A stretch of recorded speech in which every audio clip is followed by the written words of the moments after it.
नहीं जाना, वाकात में रहते।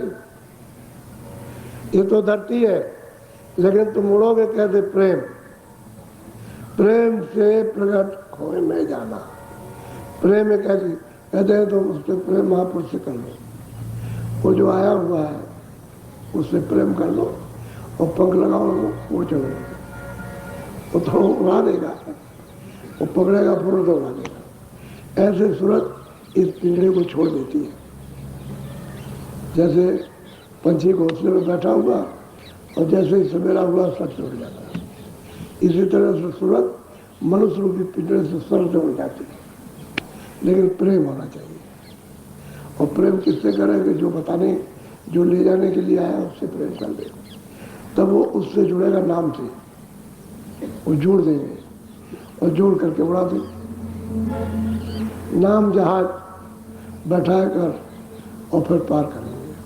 कहते प्रेम पंख, इसको से लो, चलो तुम अपने देश में उड़ चलो, और दिलासा दिया कि घबरा मत, उड़ जाएगी, पहुंच जाएगी। बोलो। दया होई अब मिली पिया से, हरी पीर दुख दूर। अब वही सूरत कहती है कि ऐसी कृपा सतगुरु की, गुरु की हो गई, दया हो गई कि पिया से मिला दिया।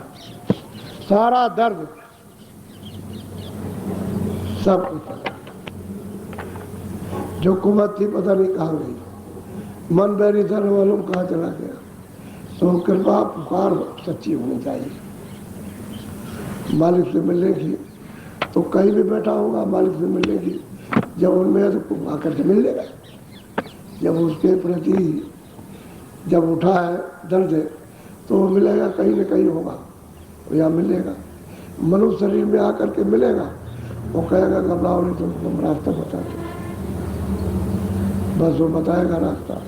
तो दर्द होना चाहिए, नहीं तो दर्द हमको झूठी चीज़ों का, उसके रोते हैं, आंसू बहाते हैं, और बस मतलब ये कुछ नहीं, तो किस काम का?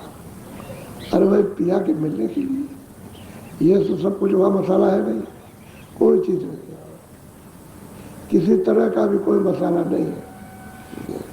ऐसा वो निर्मल पवित्र स्वच्छ वो सागर है, और सागरों का भी सागर, न उसको सागर कह सकते हैं, और अथाह और अकह उसके, ये सब जितने भी एक ब्रह्मांड बने हुए उसने बनाए, ये सब बूंद है,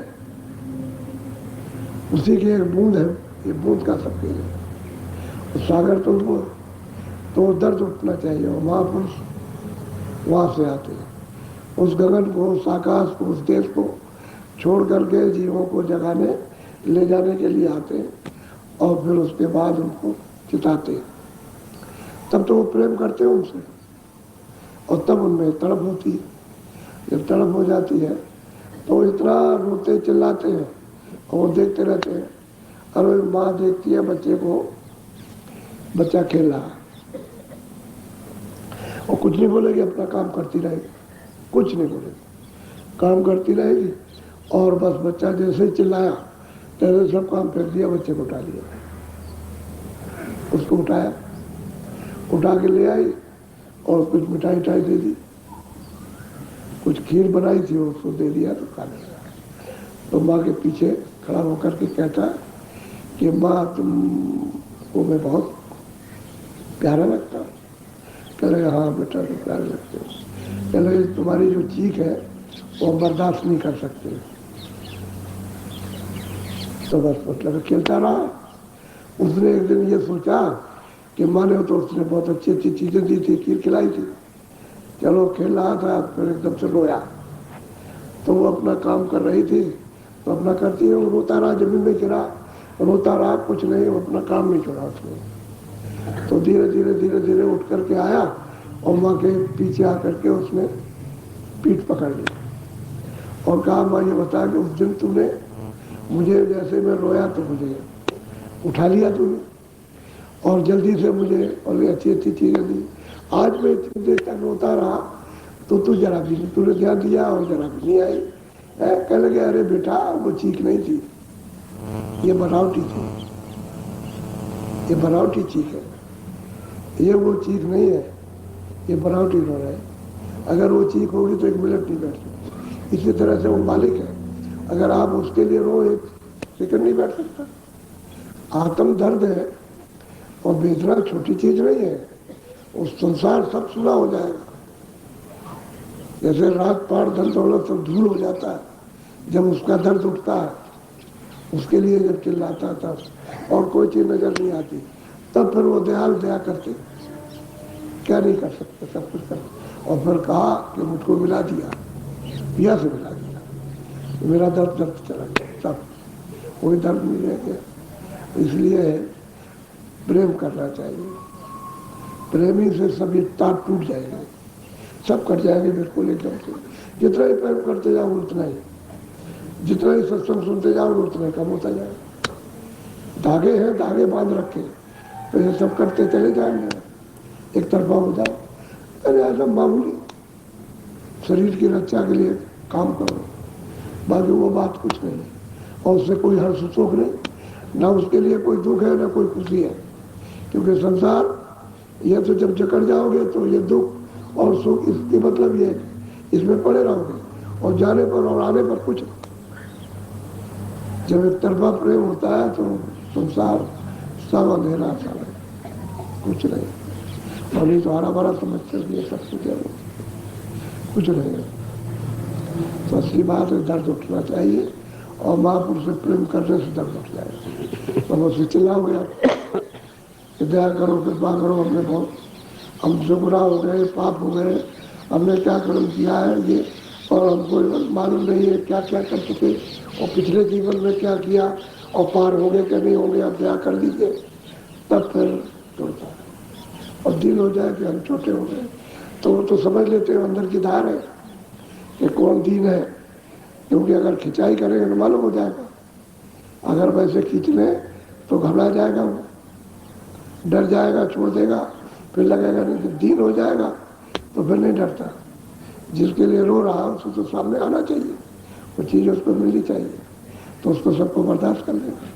महापुरुषों की बड़ी दया, बड़ी कृपा होती है, लेकिन पहचान नहीं पाते, कोई कोई पहचान पाते, तब नहीं। सब तो ऐसे ही समझते हैं जैसे हम थोड़ा सा ज़्यादा कुछ समझ लेंगे, लेकिन असली चीज़ नहीं समझ में आती है। असली चीज़ तो जब समझ में आएगी, जब चढ़ाई होती है, तब समझते जाते हैं। ये तो कुछ और है, हम कुछ और सोच रहे थे, समझ रहे थे। तो प्रेम बहुत जरूरी चीज़ है। और सत्संग खास, सत्संग से सब चीज़ें आ जाएगी, कुमत भी चली जाएगी, सुमत आ जाएगी, और मोह भी टूट जाएगा, और अहंकार भी चला जाएगा, और मन भागता वो भी नहीं भगेगा। काम क्रोध लोग जो तंग करते हैं वो भी शिथिल हो जाएंगे। और जब अंदर में पीने लगेगा तो सुधा विष्टु भाई 2 जलमाई, अमृत की वृष्टि होती है, तो कहते हैं कि ये जितने भी राक्षस हैं सब मूर्छित हो जाते हैं, एकदम सो जाते हैं। ये बाल कपिल चल रहा है, फिर ये उठ के उस तरह से नहीं है, काम लो इनसे और खत्म, बस में होते हैं।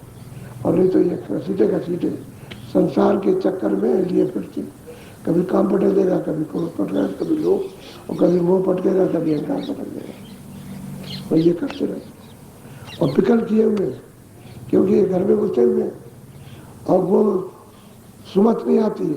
शील क्षमा संतोष विनय विवेक ये तो अंदर है ही नहीं, इन्होंने निकाल के उनको बाहर कर दिया। और सत्संग से जब शील क्षमा संतोष विनय विवेक आ जाएगा तो ये भाग जाएंगे। तो महात्मा की दया से ही सब होता है, लेकिन है सत्संग, सत्संग सेवा हो गया, ये तीनों चीज़ों से सब बुरा जाएंगे और सब दुर्बल चले जाएंगे।